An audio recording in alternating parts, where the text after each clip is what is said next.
Aujourd'hui, je vous raconte les coulisses de mon passage sur France 5 dans le magazine de la santé, où j'ai raconté mon expérience d'éco-anxiété et vous débriefer ce qui m'a beaucoup plu, ce qui m'a beaucoup énervé aussi.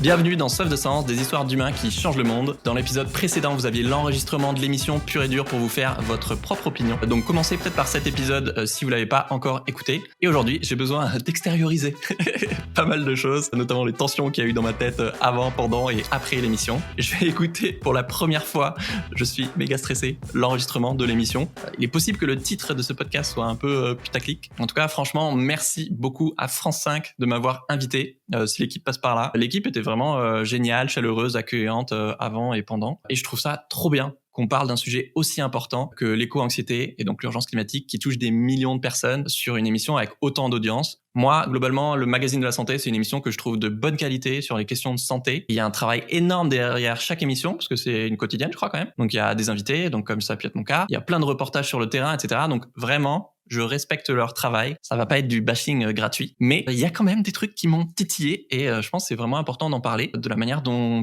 ces sujets-là, l'éco-anxiété et l'écologie, sont mal abordés souvent dans les médias. Parce que l'éco-anxiété et la survie de l'humanité, c'est des sujets trop importants. Je suis obligé de dire ce qui m'a dérangé, ce qui aurait pu être mieux ou qui pourrait être mieux la prochaine fois qu'un gros média parlera d'écologie. Mais du coup, ça concerne plus le fond du débat sur l'éco-anxiété, qui est pas vraiment l'expertise de l'émission, qui est en fait plus une émission de santé que d'écologie, quoi. Alors, avant de réécouter l'épisode, je vais vous raconter un peu les coulisses. D'abord, l'histoire de comment on m'a proposé ça. C'est grâce à mes vidéos sur YouTube sur l'éco-anxiété. Et moi, j'y allais avec deux objectifs. Je me disais, trop bien si on peut démocratiser ce sujet. Je sais que ces vidéos à l'époque avaient beaucoup résonné pour ceux qui les ont vues. Je viens juste de les rediffuser, donc peut-être que vous les avez réécoutés en podcast. Si ça peut aider plein de personnes éco-anxieuses qui sont pas du tout dans nos sphères parce que c'est un média grand public. Et deuxième objectif, évidemment, faire découvrir le podcast. Donc j'ai vachement bossé mon interview. J'avais jamais fait de télé, j'avais jamais fait de direct à la télé. Et surtout, le direct, en fait, c'était juste après l'accouchement de ma femme. En tout cas, peut-être une semaine à peu près après la date prévue du terme. Donc j'étais sûr à 95% de pouvoir y aller, mais j'ai vraiment stressé de pas pouvoir y aller.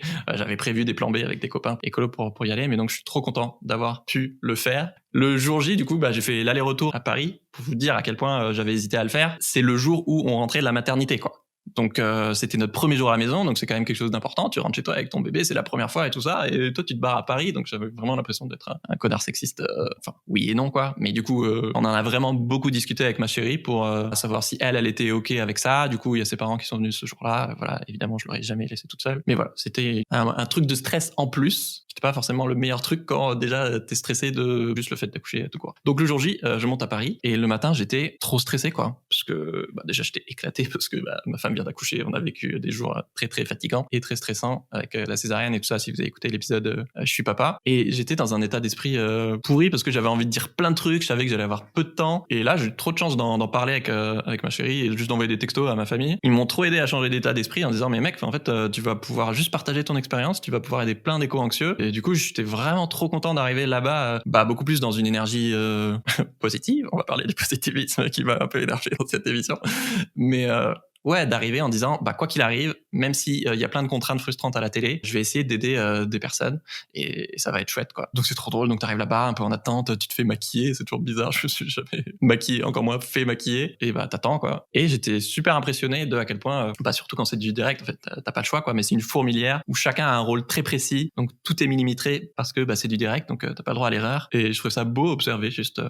fonctionnement du staff avec tout super bien coordonné, les décoristes, les maquilleuses, les caméras, la régie, ceux qui te mettent le micro. Il y a même une dame du staff, celle qui nous amène à nos places et qui nous fait repartir, qui fait sûrement plein d'autres choses, mais je suis pas au courant, qui m'a dit juste avant d'aller sur le plateau, voilà, qu'elle écoutait Soif de Sens avec sa fille. Ça m'a fait trop plaisir, ça m'a trop donné de la force, donc merci, et dédicace si vous écoutez cet épisode toutes les deux. Et donc sur le plateau, il y a une présentatrice et deux chroniqueurs, ça c'est l'équipe du magazine, et il y a un spécialiste et un témoin. Le spécialiste, c'est un médecin qui a écrit un livre sur l'éco-anxiété, et le témoin, c'est moi. Donc maintenant que je vous ai raconté la mise en bouche, là c'est le moment que je redoute, parce que j'ai littéralement la boule au ventre, parce que je revis les émotions de stress du jour J. Donc je vais écouter l'enregistrement pour la première fois depuis toujours en fait, parce que je l'ai vécu en live, mais en live t'es à moitié absent quoi. Et je reviens pour vous débriefer mes réactions.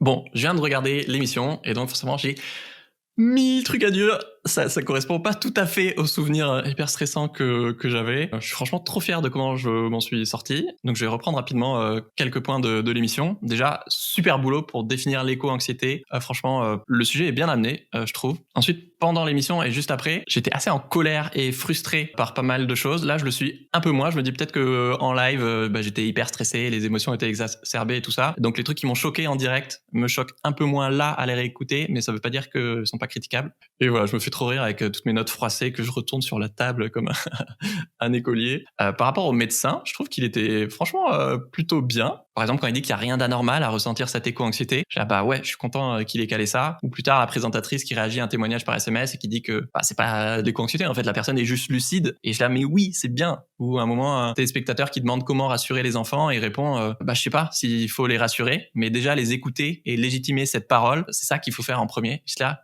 mais oui, trop bien. Sur la question des enfants qui m'ont posé à un moment par rapport au fait, est-ce que tu fais des enfants quand tu fais de l'éco-anxiété? Je ferai un épisode dédié comme je vous ai annoncé dans l'épisode je suis papa. Et c'était important pour moi, surtout après mon podcast sur les child tree, d'envoyer du soutien et du love à ceux qui veulent pas d'enfants. Grosso modo, j'avais énormément préparé le truc, donc je suis quand même très content de mes réponses. Mais vient ensuite la chronique sur une étude qui montre que des patients hospitalisés avec une vue sur des arbres et la nature guérissent mieux que ceux qui ont une vue sur un mur. Et 2-3 autres études. Franchement, c'est intéressant que ce soit scientifiquement prouvé. Mais si tu dis aux gens que pour guérir l'éco-anxiété, il faut passer 5 minutes par jour à regarder des arbres, ça commençait déjà un tout petit peu, c'était quand même hyper simpliste. Ensuite, je présente mon podcast. Là, ça se passe très bien, mais la présentatrice enchaîne et me parle du trou dans la couche d'ozone qu'on a réussi à reboucher. Et avec des efforts, elle dit, on peut ne pas aller au désastre complet. Est-ce que ça fait du bien de se dire ça?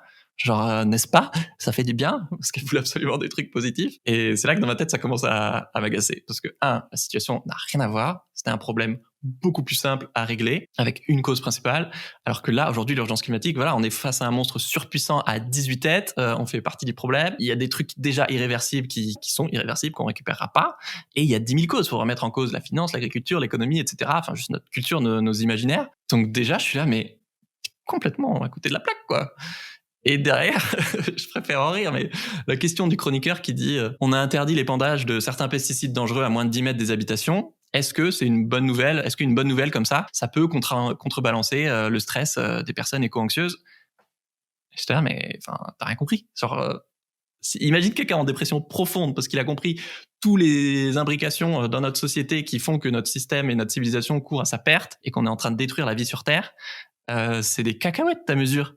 Oui, bien sûr, c'est bien, mais il en faudrait des milliers tous les jours des mesures comme ça. Et bien sûr que non, ça suffit pas à stopper ton éco-anxiété. Donc, on continue de manger des tonnes et des tonnes de perturbateurs endocriniens, d'aliments cancérigènes, etc. pour rester sur l'alimentation. Et j'avais pas entendu en réécoutant, mais en live, la présentatrice, elle dit « Ou alors, en rigolant, on est encore dans le déni. » Donc, je suis content qu'elle ait calé ça quand même pour nuancer en tout cas. Mais je l'avais pas du tout entendu pendant le direct. Et après, la deuxième chroniqueuse raconte qu'elle a calculé son bilan carbone avec l'ADEME. Alors je trouve ça bien parce que du coup, elle a percuté que la moitié de son empreinte carbone, c'est ses voyages en avion. Calculer son empreinte carbone, c'est clair que c'est bien. Et de remettre en place les ordres de grandeur, en fait, si t'enlèves l'avion, déjà, tu réduis de moitié ton empreinte carbone, en tout cas, elle dans son cas. Mais en fait, comme j'allais dire tout le temps quasiment à la télé, quand on parle de solutions par rapport à l'écologie, ou de moyens d'agir plutôt, on parle que des éco-gestes individuels. Donc, j'étais trop content de corriger le tir de suite et de dire, oui, les éco-gestes, ok, mais là, on n'en est plus là, quoi. Le problème, il est collectif, il est systémique. Donc, par exemple, si tu veux que les gens ils prennent moins l'avion, subventionne le train, quoi. C'est une question d'État politique, tu sais, ton employeur, la télé publique, tout ça, quoi. Voilà, j'étais trop content de pouvoir au moins caler ça, parce que tu peux pas, il y a plein de trucs qui m'ont fait bondir. Tu peux pas réagir à chaque fois, parce que sinon, tu sais que toi, ton temps de parole sur les trucs que t'avais prévu de dire à la base, qui sont vraiment importants, que t'as préparé, tu pourras pas le dire parce que c'est du direct. Le temps, il est pas incompressible. Et encore, tu vois, c'est pas de la radio où t'as vraiment 30 secondes pour dire une idée, quoi. Donc là, c'est quand même une émission, on a le temps de développer, mais je pouvais pas rebondir sur toutes les nuances gênantes ou maladroites ou fausses ou juste avec lesquelles j'étais pas d'accord, qui disaient quoi. Et puis c'est dur aussi de réagir en live et voilà, faut avoir une pensée très claire pour être capable de répondre du tac au tac, quoi. Mais du coup, ça m'a moins choqué en réécoutant l'émission que en direct live où j'étais peut-être à fleur de peau, mais c'est vrai que c'est agaçant à la longue de parler que d'éco-gestes en permanence. T'es là, mais si on change juste nos éco-gestes, ça suffira jamais. Donc changer de système, changer ta vision de société, faut comprendre que le problème, il est avant tout politique. Parmi les éco-gestes, justement, il y a aussi, par exemple, mettre la pression à une grande banque, te barrer de chez eux si t'en es client, participer à une action de désobéissance, bah ça a 1000 fois plus d'impact parce que, par exemple, l'impact de carbone de la BNP, c'est plus que toute la France. Donc oui, ça a 1000 fois plus d'impact d'avoir ces éco-gestes collectifs-là, on va dire, que refuser une paille en plastique, quoi. Donc les ordres de grandeur, quoi, c'est hyper important. Après, il y a le médecin qui parle des collapsologues et de ceux qui adhèrent aux théories de l'effondrement, même s'il y a plein de formes d'effondrement, etc., et qu'on parle plus de des effondrements et de dégradation, quoi, de la société. Bon, il nuance en disant quand même, la vie de nos enfants est pas en danger immédiat. Et t'es là, oui et non, quoi. Chaque année, t'as 48 000 décès prématurés à cause de la pollution de l'air. Avec le Covid, il y a 1 million de pauvres supplémentaires, sûrement beaucoup plus là avec l'inflation. On parle pas des, je sais rien, voilà, les cancers qui ont explosé ces dernières années, notamment à cause des perturbateurs endocriniens. Il y a quand même beaucoup de gens qui, peut-être pas beaucoup qui meurent encore, mais il y en a déjà qui meurent, mais qui sont au moins en mauvaise santé ou, enfin ouais. Donc voilà. En fait, si j'avais une seule critique à faire par rapport à cette émission et ce qui m'est beaucoup resté sur le cœur après, là, c'était flagrant en la réécoutant pour la première fois. Dès le début, il parle d'éco-optimisme, de positiver, de vraiment on a besoin d'aller mieux, etc. C'est un truc qui m'a beaucoup gêné parce qu'il voulait à tout prix être rassuré. Je suis là, mais en fait, tant qu'il y a de l'urgence écologique, il y aura de l'éco-anxiété. Donc, si tu veux absolument positiver et tout ça, la solution pour qu'il n'y ait plus d'éco-anxiété, bah, faut arrêter de détruire la vie sur Terre. Donc j'aurais trop voulu lâcher une punchline genre quelle solution face à l'éco-anxiété? Eh ben manger moins de viande, réduire ses déchets et détruire le capitalisme. Ouais, je sais pas quelle impression vous avez eu, mais moi j'avais vraiment l'impression que l'équipe a pas percuté de la situation tragique dans laquelle on est. Du coup, ça me fait encore plus prendre conscience à quel point il y a du déni, même chez les gens qui croient être au courant, même chez les gens qui font des sujets dessus. Bah tu vois, ils y croient pas vraiment, quoi. Mais du coup, pendant l'émission, j'étais un peu dans un grand écart, quoi, entre le cul entre deux chaises, entre l'envie de secouer les journalistes et de leur dire en fait vous êtes quand même beaucoup dans le déni, je trouve, et rassurer les personnes éco-anxieuses qui nous écoutent, quoi. Donc t'es là, est-ce que je stresse plus les journalistes ou est-ce que j'essaie de prendre soin de la santé mentale des milliers de personnes qui regardent et à qui ça peut faire du bien, quoi. Et clairement, c'est pas, tu peux pas faire les deux en même temps avec les deux audiences. Donc clairement, j'ai privilégié la deuxième chose, mais ouais, c'était un peu chaud, quoi. Ils sont à la ramasse sur le degré d'urgence écologique et ils ont pas l'impression d'être à la ramasse. Et du coup, tu fais des diversions avec une solution facile de trier tes déchets et regarder des arbres. Et t'es là. Et tu sens que les questions, elles étaient bien intentionnées, mais ça part souvent dans la mauvaise direction parce que, en fait, c'est une émission de santé. Donc moi, je pensais qu'ils allaient traiter sous l'angle de la santé. En fait, ils l'ont traité comme une question d'écologie. Sauf que, c'est pas leur expertise. Donc du coup, tu te retrouves à parler d'éco-gestes et t'as aucune vision systémique du truc. Alors qu'on sait très bien que, faire pipi sous la douche, ça suffira pas, quoi. Donc quel bilan je tire de cette émission? Même 5 ans après mon éco-dépression dont je parle du coup, je trouve que ça s'est bien popularisé, ce terme d'éco-anxiété. Enfin, bien, je sais pas si c'est une bonne chose ou pas, mais au moins on a mis un mot dessus et les gens l'identifient parce que forcément il y a plus de gens concernés. Et suffisamment en tout cas popularisé pour qu'ils en fassent un sujet à une heure de grande écoute, dans une grande émission plutôt. Mais t'as encore un peu l'impression d'être un ovni. Et c'est drôle parce qu'en sortant de l'émission, du coup c'est cool parce qu'ils te payent le taxi pour aller à la gare et rejoindre rapidement ma petite famille. Et dans le taxi, la nana, elle me demande ce que je faisais. Du coup je racontais que j'étais venu pour parler de l'anxiété que pouvait générer l'écologie. Et vraiment, elle comprenait pas, quoi. Et juste après, elle me raconte ses vacances à Bali. Et j'étais là, ça m'a tellement déprimé. Donc pour les points positifs, je trouve que c'était une expérience géniale. J'adore faire des trucs pour la première fois, voir les coulisses. Je pense que ça a clairement aidé des personnes. J'ai reçu des messages très touchants de gens derrière. Et il y a des gens que ça a touché, voilà, qui sont assez éloignés de l'écologie, parce que là c'est une émission de santé. Ils ont une audimat plus âgé, plus masculin. Et par exemple le kiné de ma sœur qui lui a dit c'est pas ton frère ça à la télé. Donc je trouvais ça chouette que ça touche des gens en dehors de nos sphères déjà sensibilisés. Et globalement t'avais quand même le temps de développer. Enfin voilà, c'est le format de l'émission qui est quand même très très bienveillant et ça c'est assez chouette. Maintenant sur les axes d'amélioration, sur le fond justement je trouvais que c'était pas très profond, quoi. Et tant qu'on parlera que d'éco-gestes, on n'avancera pas. Tant qu'on remet pas en cause notre système capitaliste, on est coincé, quoi.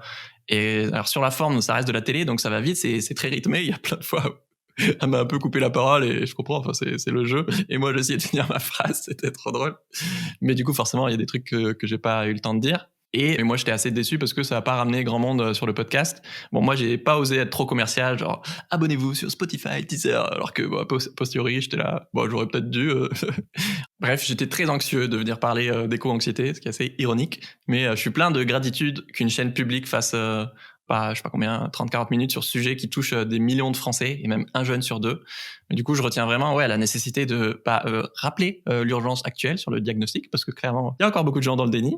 Accompagner émotionnellement les gens, ça c'est vraiment important. Et évidemment, politiser le débat, parce que 9 fois sur 10, c'est pas politisé quand on parle d'écologie, quoi. Et voilà, dites-moi sur Insta ce que vous avez pensé de l'émission. Vraiment, ça me ferait méga plaisir d'avoir vos retours, savoir si je suis tout seul dans mon ressenti ou pas du tout. Et moi, je vous dis à jeudi pour une nouvelle rediffusion et à dimanche pour une nouvelle interview. Ciao tout le monde!